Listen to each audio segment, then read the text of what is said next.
Good morning again. This video is going to be talking about the techniques against a parry.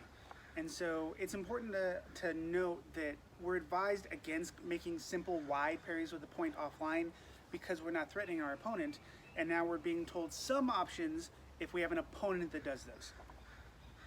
So as Ringeck says, beware of all parries which the simple fencers perform, and note when he hews, hew also, and when he stabs, stab also. So that's defending with the threat against the opponent. That doesn't mean don't defend. And how you shall hew and stab, you find that written in the 5 hews and in the set aside, which we'll get to. So here is the text and gloss of a technique against the parry. If you have been parried, and how that has happened, hear what I advise, wrench off, hew, quick with the threat. And then we're given a couple examples. You can do this in other ways, but I like these examples, and they're pretty easy to do on the cut. So here's the first one. This is how it has come to it, that you have been parried, so note, if one has parried over your hew, move in the parry with the pommel over his front placed hand and wrench downward with it. With the wrenching, strike him with the sword on the head as is pictured thereafter. Another technique against the parry, when you hew and under hew from the right side, if he then falls with the sword onto yours so that you may not come up with it, move nimbly with the pommel over his sword and strike him with the snap with the long edge to the head as is pictured hereafter. Or if he falls against your left side on the sword, strike him with the short edge. So I really like the wrenching and the rolling the pommel over. I do these quite a bit in sparring, and depending on your rule set, the wrenching might get you in a little bit of trouble if you're fighting in a tournament system that frowns against grapply-ish contact, but the pommel over one is certainly good. So the wrenching one is pretty simple. So we've attacked and we've gotten a parry, and what we're looking to do is we're kind of rolling through this hanging position, and what I'm trying to do on purpose is get my pommel over the lead hand. So if I have an opponent that's here, you see my lead wrist is vulnerable, and I'm trying to hook my pommel over and pull them in to the cut that I'm landing. So it's a little hard to picture without an opponent, but the way I practice this on the pel is I'll throw a cut, and then I want to make sure that my body is driving the pommel. Don't try to do it with your arm. If you think about just grappling or any kind of a postural contest, if you break your own posture, if you're trying to do this with your arms against your opponent's whole body, it's just not going to work. So we've gotten here, we're looking to get over the top and then hook your lead hand and pull them right into our cut. So the motion is just, we've cut, we're going to roll over, and then again we're going to use our body and pull them, and basically pull them into headbutting our cut. It's really good. It's a nice wrench. Boom, roll over, bang.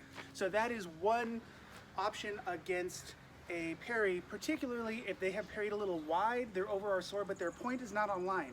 This is the problem for them, is that they're not really threatening us, so we get the time and the space to wrench over and hit them in the head. Now, if we have done an undercut, or they've just driven us down and we can't really do that, but I think the undercut's a good way. So we've thrown an undercut, they've come down on top. So when somebody is here, I kind of call this the window, right? I've got the frame that is my torso, my arm, and then the sword. We've got this window.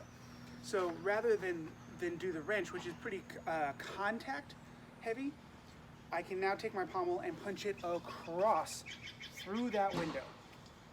And then I'm just going to take it over. So if you are, for example, in the SCA, where grappling onto your opponent's hand or wrist would be against the rules, and certainly considered douchey at best, we're going to do this more through the window one, where rather than yank down on their hand, we're going to come in, we're going to punch across over the window so we can keep a little bit of space and then roll over.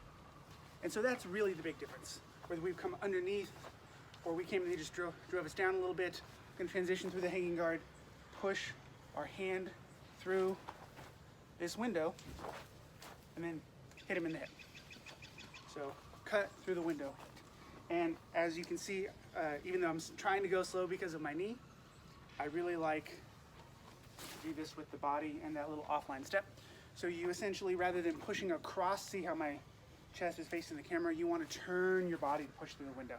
Gives you a lot more space. So again, if I'm practicing this on the pel, cut through the window. And then the offside is the same thing. So whether we threw an undercut or we just ended up offside, now we're going to step and push and then back edge. And that's really the only difference. So it's not a particularly complicated mechanical set of techniques. Just think about throwing the cut, using your body to take the pommel with you, and either wrenching down on the wrist to pull them directly into your cut, or if you've been driven down too low or you're in a rule set that really wouldn't allow that, push the pommel high but across the opponent's center line between their body and their sword over their arms, then hit them high, and you can do that to either side. So go ahead and play with those. Next week, hopefully I'll be moving a little bit better and I won't be filming 2 videos at once, but I think these are really fun techniques. One thing I did want to say, another way to create this situation that actually happens to me quite a bit is off of a thrust. If I come in with a very committed thrust and I drive high with nice structure with my long edge, often my opponents push over very hard because they're trying to resist my structure. So if we come in here, I will keep the drive coming, and then off of that high thrust you can do a similar motion. They're going to be probably more sideways, so you're going to want to step, make sure your body's taking you through the window, and then hitting there. So you can do it off of the cuts. I find in sparring this actually happens quite a bit off of a strong thrust, so play with that as well, and I'll see everybody next week.